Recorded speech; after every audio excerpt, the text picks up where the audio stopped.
매일 아침 하나님과 함께 누리는 하늘의 양식, 오늘 만나.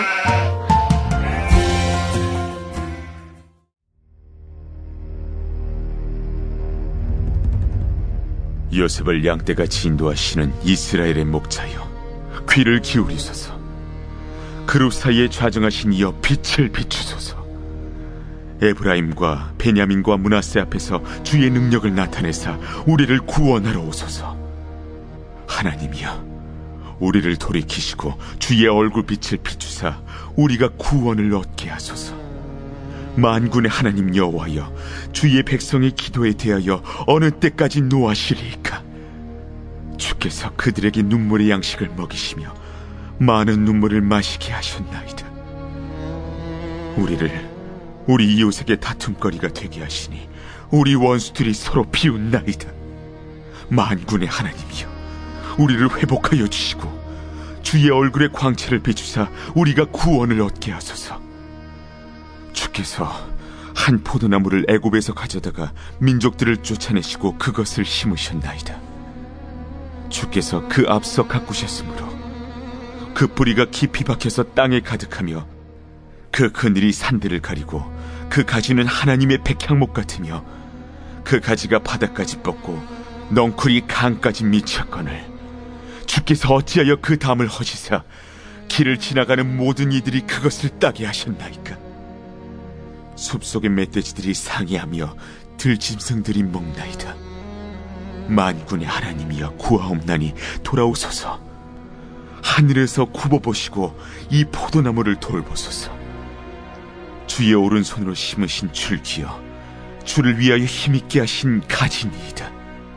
그것이 불타고 배임을 당하며 주의 면책으로 말미암아 멸망하오니 주의 오른쪽에 있는 자, 곧 주를 위하여 힘있게 하신 인자에게 주의 손을 얹으소서.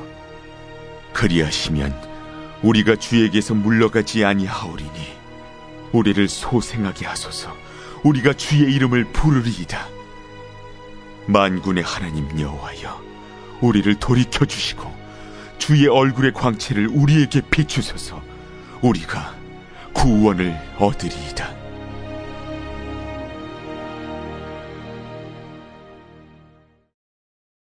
시편 79편은 마칠 때 우리는 주의 백성이요 주의 목장의 양이라며 노래를 마쳤습니다.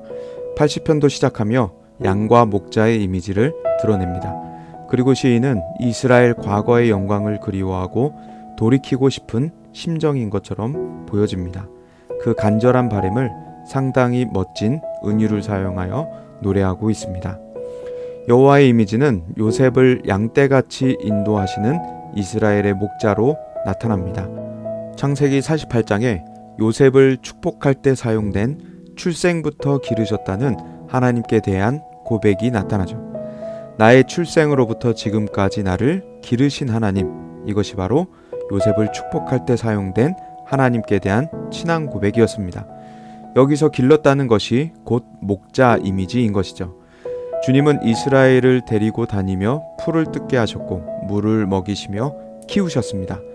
목자라는 칭호는 구약에서 왕과 함께 하나님에 대한 호칭으로 자주 나타납니다.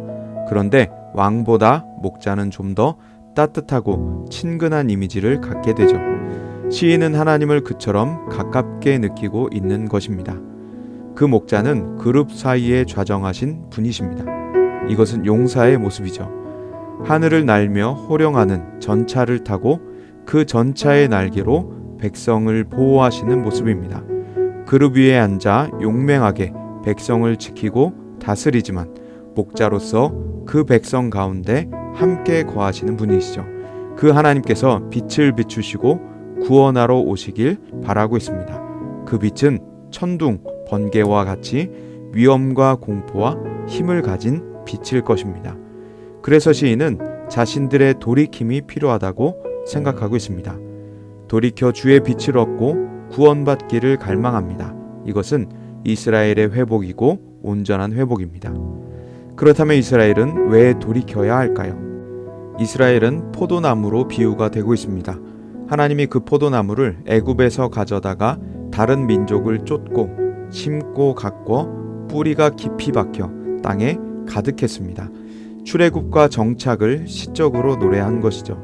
그 포도나무는 거대하고 풍성하게 자라 산을 가리기까지 했습니다.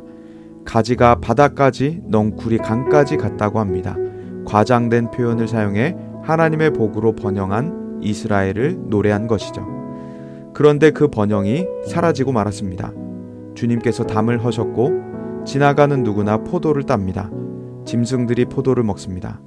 이제 시인은 다시 이 포도밭으로 하나님께서 오시기를 간구합니다. 목자께서 포도밭을 지켜주시지 않으시니 포도밭은 무방비로 당할 수밖에 없었습니다. 이제 시인은 다시 주를 떠나지 않겠다고 서원하며 주님의 다시 오심을 간청하고 있는 것이었죠. 시인이 회복되기를 바라는 것은 번영했던 때가 아니었습니다. 시인은 번영이 아닌 목자의 품을 그리고 있었던 것입니다. 목자의 품에 안겨 있는 평안을 그리워하는 것이죠. 직접 돌봐주시고 먹이시고 입히신 기르심을 그리워하는 것이었습니다. 목자를 떠나서는 아무것도 할 수 없다는 것을 고백하는 것이죠. 예수님께서도 제자들에게 포도나무라 말씀하십니다. 우리는 가지라고 하시고 주님 안에 머물고 있다고 말씀하시죠. 주님의 양인 우리의 목자이실 뿐만 아니라 가지인 우리의 포도나무가 되어주십니다. 그렇기 때문에 병든 가지를 찍어 내버리시지 않고 고치고 다시 살아나게 하여 주십니다. 황폐하게 됐지만 이스라엘은 회복을 의심하지 않습니다. 이와 같이 주님께서 포도나무이시고 우리가 가지이기 때문입니다. 병든 자에게 의원이 필요하듯 주님은 병든 우리에게 크신 긍휼과 자비로 찾아오십니다. 그리고 시인이 노래하듯 이스라엘의 목자께서 육신으로 드디어 오셨습니다. 예수님께서 탄생하셨고 그 별칭은 이스라엘의 목자하셨습니다. 마태복음 2장 6절에 보면 또 유대 땅 베들레헴아 너는 유대 고을 중에서 가장 작지 아니하도다. 내게서 한 다스리는 자가 나와서 내 백성 이스라엘의 목자가 되리라 하였음이니이다 라고 말씀하십니다. 이 목자는 일반 목자, 사람 목자와 다른 월등히 다른 선한 능력, 훨씬 크신 능력을 지니신 분이십니다. 그 선한 능력은 요한복음 10장 11절에 말씀하시듯이 바로 목숨을 버리는 희생의 능력으로 나타났습니다. 나는 선한 목자라 선한 목자는 양들을 위하여 목숨을 버리거니와 삭구는 도망가지만 선한 목자는 양들을 위해 목숨을 버립니다.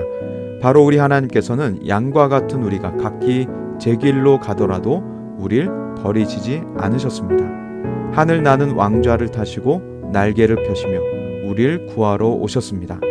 원수 마귀가 이를 회방하려 해도 대장 되신 예수 그리스도를 막을 길이 없었습니다.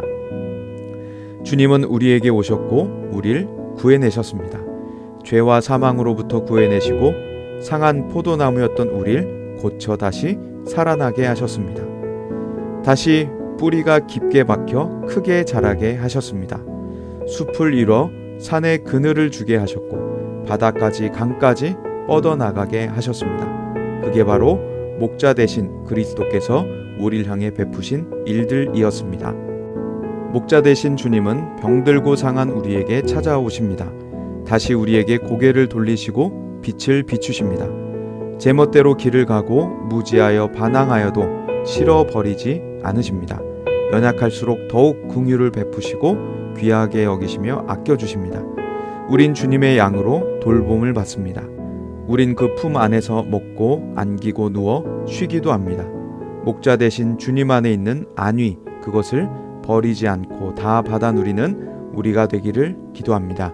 오늘도 목자 대신 주님께 나아가 그분의 돌봄을 받고 회복되고 자라가는 우리가 되기를 간절히 소망합니다.